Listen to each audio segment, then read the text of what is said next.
Oh boy. I may have a hard time with this one. Maybe I'm just not funny enough to come up with a decent intro. Nonsense! Yeah, you're doing good. So The Watchers just recently came out, and it's based off of a book of the same name. And the book was released just 2 years ago. Man, that has gotta be an author's dream. Writing a book and having it become so popular that in just a few years after it's released, people want to turn it into a movie? But is this a good adaptation of the book? Hell if I know. You think I read? I mean, I know how to read, obviously. Book's upside down. You see that? He's pretending to read a book. So smart, me.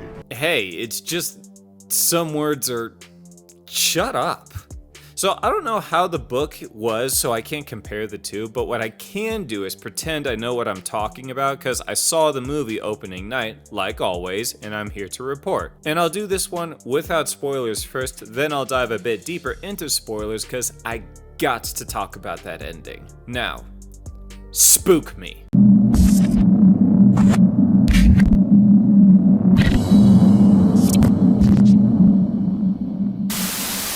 Okay, so The Watchers is a simple story about a girl named Mina who works at a pet store in Ireland. A customer ordered a bird and wanted it delivered to their place, so Mina goes to deliver it. Her boss said it'll be a day's ride, so she's going and is following the directions and gets to a very woody area and her car breaks down. So she gets out and looks for help and fails. Loser! She tries to go back to her car and her car is gone. And then she sees this old bat.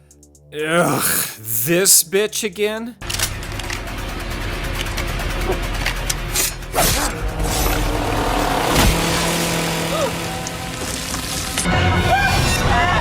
Anyways, she says that if she doesn't come into her little metal shack in the next 5 seconds, she'll be stuck outside. Y'all have probably seen the trailer, and that is pretty close to the very beginning of the movie. So naturally, Plainface here bolts for the door with the bird and make it inside safely. So the majority of this film then slowly introduces us to the other characters inside this little shelter and breaks down exactly why there's a shelter, why they are there, kinda, and who are the Watchers. So this is a supernatural story with a small cast in the woods. Let's see if M. Night Shyamalan's daughter is a nepo baby, or was this a pretty solid flick?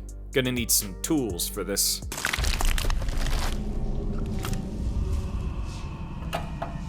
So the acting. Okay, I have said this maybe twice before, so I am super comfortable saying it a third time.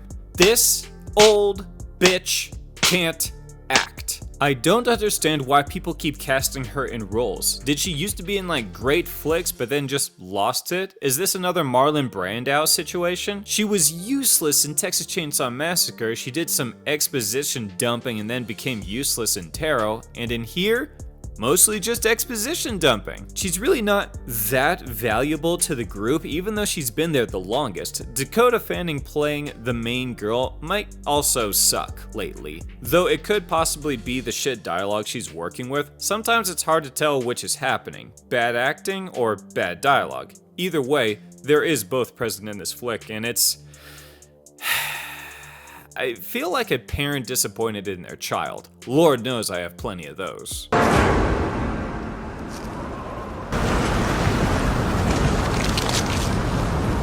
Georgina Campbell, another person stuck in the shack, is probably going to be the most familiar face with how popular Barbarian was. She was also in Bird Box Barcelona, which wasn't too bad, but it's similar to A Quiet Place Part 2. Not a bad sequel, but doesn't really add anything to the lore of the universe that it's in. The fourth member of the Lost Tribe is Daniel, who doesn't have too many movies or shows under his belt, and he's pretty good in this flick. Though a key part of what should have happened in this flick is to get to know the characters more.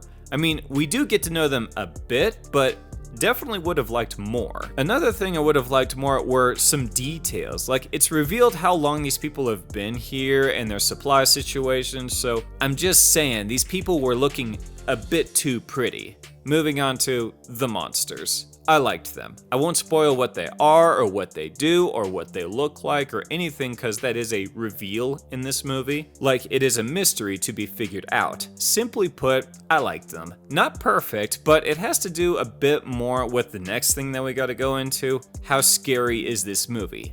it's not very scary. Dad. Oh, Jack, don't. No, Dad. Don't. Daddy. Honey.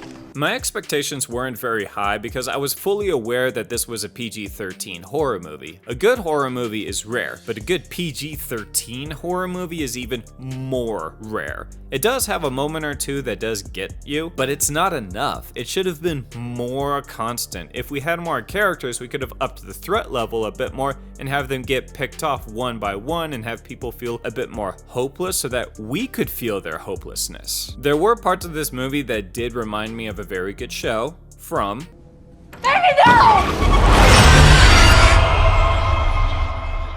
Y'all should catch up. Season 3 is dropping soon. And the last thing I'll talk about before the small spoilers section about the ending is the ending. Not spoiling it now, but still gotta talk about it. This movie could have ended twice before it got its actual ending. I'm no mathematician. Plus 9 equals box, all right? That's where the cat goes. But that's 3 endings. Kind of like the first Omen, and I think my opinion is kind of the same, that it should have ended with its first optional ending. But no. We just had to keep dragging this shit out. Just dragging and dragging. More info, more tell, less show. Overall, my thoughts are, this movie's not bad. I think the critic ratings online are a bit extra harsh, but this movie overall is not getting a strong recommendation from me. Okay, now's your chance to duck out, because I'm gonna briefly talk about the ending, with spoilers.